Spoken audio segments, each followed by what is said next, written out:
Today we're going to be emulating the real life race last Sunday in which Hamilton won the World Championship. But today we're going to be Vettel and we're going to see if we can actually avert that happening. So off the start we're going to try to do what Vettel actually did to Hamilton, but only on purpose instead of by accident this time. So yeah, you can see Hamilton's in the wall there. It wasn't that bad in the real race. Of course, he did get a puncher though, which lost him a lot of time. So this is probably the closest thing we can do to simulate it, and I'm just going to chip off with my front wing just to make it a bit fair and a bit more realistic. So yeah, we've also got 5 seconds stop-go penalty, so it's going to be even harder for us. And we've got 18 laps to get into second place, which is what we need, providing Hamilton doesn't get into the points. And otherwise our job is much harder. So here we are in the pits now, just getting a front wing change, and we're going to have a 14-second pit stop. See, Hamilton's also in behind us. We're going to actually risk on the supers. He's going to go on the softs. So I know Vettel didn't go on the supers on the real life Grand Prix, but I think we can stretch these tyres to the end. So if we can, it will definitely be beneficial for us. We've got a hard task on our hands, made slightly easier that we're only facing masked AI, but you can see we're going purple. So we're definitely fastest guy on track, and you can see we're easily pulling down the gap to Verlaine. I'm actually extending the gap to Hamilton. As you can see, Ericsson has been overtaken by Verlaine, and yeah, we're going to come up to him now. Actually, we slow down because you actually see Ericsson's is actually in the pits. So the Sauber's doing a two-stop strategy, so we're probably going to beat them anyway, so it doesn't really matter. But I think they're going to lose a lot of time as a result. We can see Hamilton's behind us now in 18th, but now we're going to start siding through the field. So we've got Van Dorn, and of course we get him quite easily because of course he's got a Honda engine in the back. We've got a Ferrari engine. Next up is Alonso. You can see there's a lot of people in the pits, and we're actually going to jump them all.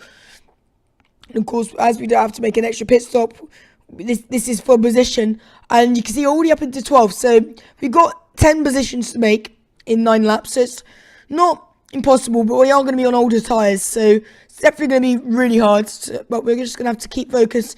We've got Massa up ahead, and I can tell you a few more people haven't actually pitted. You can see Raikkonen's in the pit this lap. He's at somewhere in the top 3.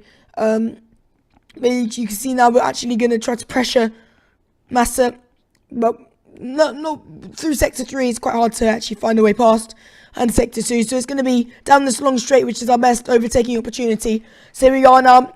You can see Massa looking behind us, but there's nobody behind us. We're going to go around the outside of Massa, and with DRS and slipstream, even that Mercedes engine can't hold us off. So now we're going to get close up to Perez on the on lap 11, and we're not going to be able to get him on the main straight. We're going to try to get him on the secondary straight. You can see actually the Mercedes engine actually holding strong, so we're going to just stay behind them for a bit, just try to keep him under pressure. Trying to experiment with alternate lines, just see if we can get a run on him. But sector 2 isn't really a sector which you're meant to overtake on, but if we can get a good run off this corner, which we have, we're actually going to see if we can pull to the outside. Perez goes defensive, but we're going to go around the outside, spoiling our braking perfectly and just about keeping it on track. So that's us up into 5th, but Perez is going to come straight back at us, and we managed to defend. So with everyone pitting, we are up into 5th, and right now it's definitely looking possible for top 2, but you can see on lap 16, we've only just caught up to Ricciardo. You can see there's a massive gap between Ricciardo and second place. So, yeah, it's going to be really, really hard if we want to actually achieve this challenge, but we're going to try to get a podium anyway. We're going to get Ricciardo up the inside, and that's us up into 4th. So it's been quite a good comeback. Soon we've had a 13-second pit stop on lap 1, and you can see our tyres are really orange now because we've been stretched them so long. So we're still managing to catch up to Verstappen a bit, but just not. I don't think it's going to be enough. You saw there Kvyat out of the race.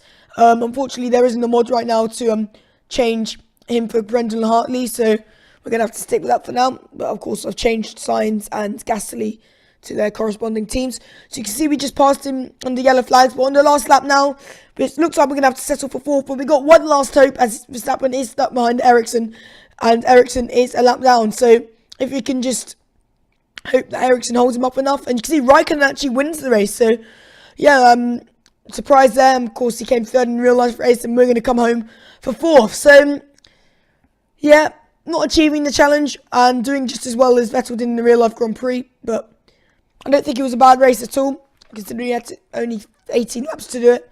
And also we had we had a longer pit stop and a stop go, so that It's quite a good result to come back. And you can see actually the podium is the exact reverse of what it was in the real life race, which I find quite interesting. Of course, Bottas was second, Verstappen first, and Raikkonen third, but they're in the reverse order now on the podium. But Raikkonen taking his first win in 4 years, but it's just a shame he can't do it in the real life Grand Prix. And you can see Hamilton only recovered to 12th, actually beaten by Pierre Gasly. So, Hulkenberg 9th, Sainz 13th, Alonso and Van Dorn 15th and 16th. So the McLaren's not doing that well. You can see the two DNFs. And yeah, we're going to have a look at a few onboards now. So this is from Raikkonen. You can see off the start, he just absolutely, I think Ricciardo bogs down, and you can see he gets Ricciardo off the line. That's us, and we're going to take Hamilton out as shown. He actually defends from Verstappen there, so Raikkonen keeping P2. So he must have taken Bottas somewhere, but yeah, Ricciardo started in P2. Before the end of the straight, he's P7. So he is helped a bit by the collision, but you can see he loses so much time. You can see Verstappen from 7th place. It's already overtaken him, even though he's 3 rows behind him. And look at that start. He's gone from 7th to 3rd. And you can see this was on lap 2. You can see Raikkonen holding it around the outside of Bottas. Bottas trying to defend, but Raikkonen on the outside getting the traction. And with the DRS, he actually manages to get past. So, yeah, it seemed the Ferrari was definitely stronger. It's a high downforce circuit. But here you go. This is Ricciardo. Of course, he lost a lot of positions off the start. He's gaining 1. And this is the other position he gains on Perez. You see he gets held, and that's Ricciardo. This is Hamilton now. So, of course, he came up to 12th. There you go. He got, I think that was Gasly or Kvyat. I think it was Kvyat. Here we got Fernando Alonso. So in the real life Grand Prix, of course, these guys had a really nice battle. And let's see if they have a battle now. You can see Hamilton round the outside. He actually looks up and Alonso defends. So Alonso, just like in the real life Grand Prix, actually being quite aggressive there and defending well. But here we go now. Alonso on the inside. Again, he's going to defend. Hamilton tried to go around the outside. And again, he's managed to actually hold him off. But it's all going to be futile because we got a straight coming up, and the Honda isn't that good on the straight, as seen there. This is Hamilton overtaking Stroll, and I think this is Magnussen now. So, yeah, he got up to 12th. So, the last position he got was Sainz. Of course, Sainz finishing in 13th. So, that's going to be it for this challenge. We didn't manage to achieve it, but we did just as good as Vettel did in the real life Grand Prix, which is good enough for me, and that will be it.